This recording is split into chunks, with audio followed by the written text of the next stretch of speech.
What's going on, my fellow reef builders? I am Jake Adams, and if you watched our previous video, you'll know that our tank move did not go quite as planned. So just to give you a short recap, the idea was to just beeline downtown, grab a 15-year-old acrylic tank and acrylic stand, bring it back here, set it up, and enjoy some beers around this time of day right now, and just enjoy a new tank and a new fish. But the stand just kind of gave us a sign that it was no longer fit for service. It broke just sitting there. So we have a few different things we need to do before we can set that tank up, not the least of which is build a replacement stand. So I think that's going to be the next part in this video. But in the interim, we thought it would be very insightful and informative to tell you how to house livestock in a pinch, kind of like an emergency livestock holding. Because we have enough tanks here to kind of distribute everything, but I didn't want to do that. I wanted it to keep everything isolated, all the original corals and fish in their own tank. I don't want them introducing a disease, not that I think that they have it, but I also saw a ton of vermitid snails on this rock, so it can't just go out into the other tanks. All right, so we have a semi-temporary kind of livestock holding situation. If you've been to some reef stores ever, you may have seen this exact setup, probably with a lot less filtration and light and aeration, generally for some rocks. There's a lot of used rock kicking around, but this is a classic way to hold a lot of rock and reef life in a pinch. And I know some guys might set up a new tank. They'll set up something like this semi-temporarily, I mean a few months, to hold their rock, their corals, and their fish. All right, so we have all the rock in here so far. It's all real wild rock. Pretty good coat of coralline on there. There's some zoanthids, some shrooms, 2 leather corals like Gorgonian, and that's what we've found so far. If there had been any Palithoa, for sure, those rocks, we wouldn't have even messed with them. We would have thrown them away. We would have left them behind. Just no, absolutely not. The big zoanthid rock here, they are a zoanthid, and now I can actually see some aptasia. Not a big deal. We'll get those all taken care of. So this is a 100-gallon vat. We got it filled about 3/4. It's probably around 60 gallons because there's maybe like 100 to 20, 150 pounds of rock here. So it's displacing quite a lot. We're running it a little bit low because we want more filtration for our volume, and we don't have that many fish to add. So first thing we did, added some aeration. Aeration is just like the #1 thing that all of this rock needs. That's what the fish need, that's what the corals need, and that's what the bacteria need to process everything that's going on here. Thankfully, the maintenance company, I want to say it's DL Reefs, here in Denver, they've been kind of prepping for this move, so they siphoned out a lot of sand and kept the rocks really clean, so when we took everything out, it wasn't super dirty. But yeah, everything's disturbed, no doubt. So first thing we did, added some air stone. Second thing we did, added some flow. This is kind of internal canister filter from Marineland. It's got some fresh carbon. We've literally never used it before. There's a mini internal canister filter. You could use anything that's passing water through carbon and a little bit of mechanical. So this is going to be good to absorb anything that the zoanthids, sponges, and leather corals might be leaching out. Third thing, added a heater. This is totally an undersized heater. It's 150 watts for an open top tank. It's barely going to keep up, but we like to run our reef aquarium temperature generally around 75-ish. I think that's what most of the tanks are running, so that's going to be all right. And then we just put a protein skimmer inside the tank. This is a small Seacam Aqua Vitro Division 125. I really like those skimmers. They have the long contact time that's really suitable for certain types of protein skimming. If you'll come around here, I also added, how fitting, an ammo alert. We use these all over the place, all the time, for lots of different applications. There was no biological filter for this reef tank, right? There was no dedicated biological for us to preserve other than the rock. So this has been the biofilter for the 240-gallon volume of that aquarium. So I have no doubt that we won't have any ammonia spikes, but just in case, man, just seeing a little bit of blue on here could alert you that there's some ammonia creeping up way before you start seeing your fish getting a little upset or stressed out. So I'm gonna suction that on to the only smooth surface, which is the Seachem skimmer, so that's cool. And then as a precaution, like I said, I'm not worried about the biofilter in here. Also gonna add a little glug of Microbacter XLM, Fast Start XLM. You're supposed to keep the skimmer off, you're supposed to not use carbon, ozone, all that stuff, but just gonna give it a couple healthy scientific glugs. If you have smaller volumes or smaller bottles, you'll definitely want to read the instructions to know what to add. Adding more is not going to help. That's literally just kind of a parachute. We were fortunate enough that we had been running a tank here. If you saw the last video, this was upside down. This trough was the stand for kind of large shallow tank that we use for new coral receiving or just processing or whatever. So the Kessel AP9X is hooked up to the wall of this aquarium right here, and it's just perfect height to just give us a nice spotlight illumination so we can see everything.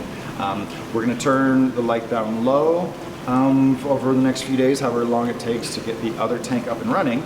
But I thought it'd be super fun to see the new fish that we got.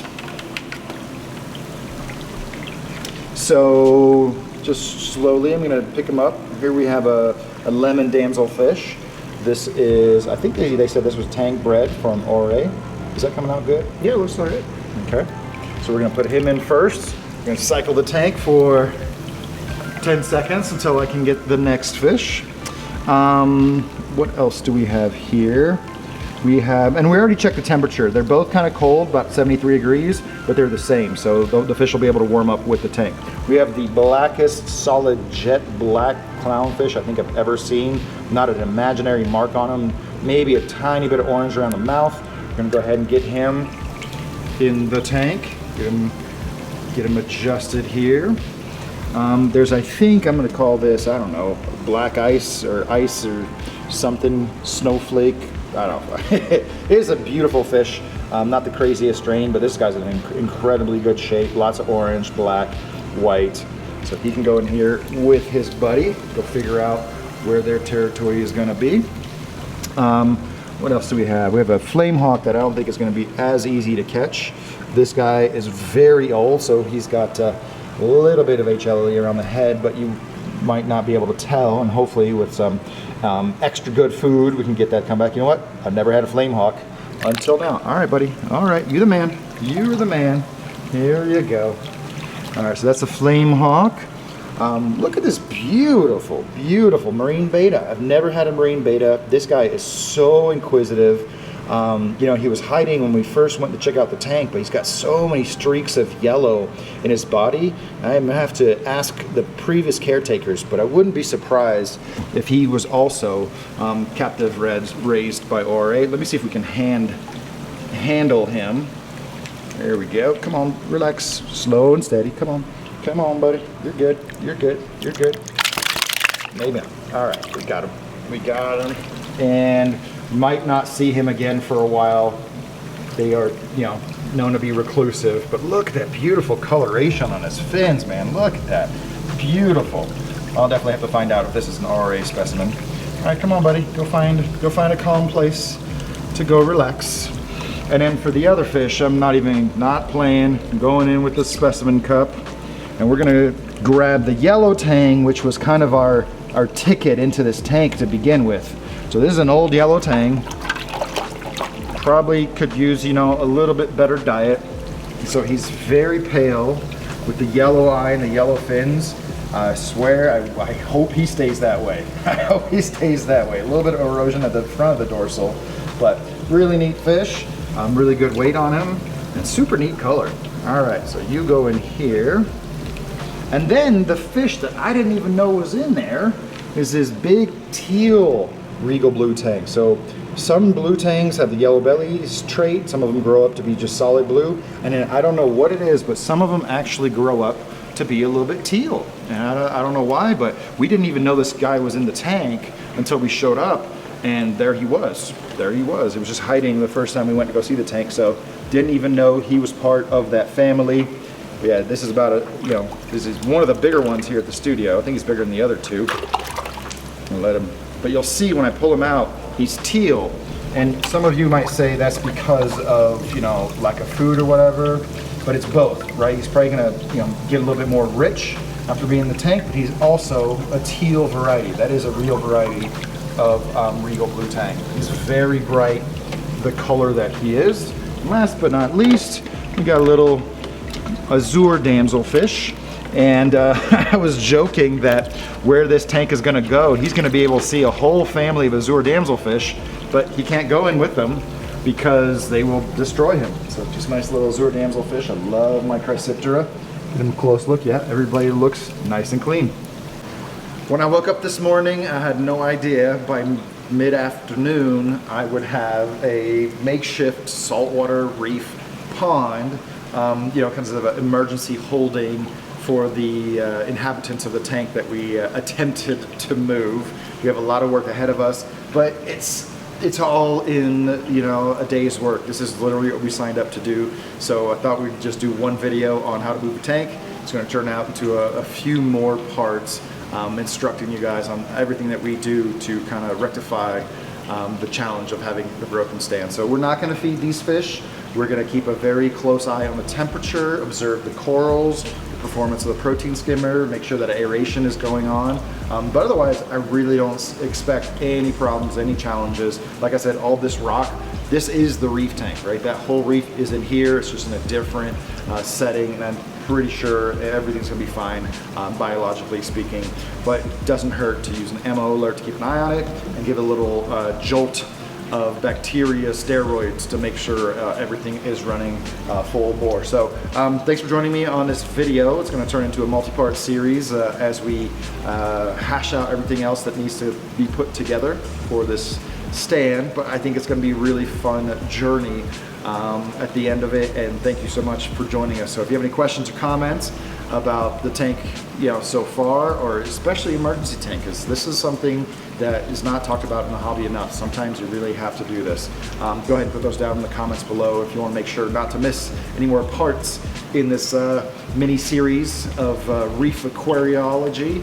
Make sure to subscribe, hit that notification bell, and if you enjoyed this content, give it a like.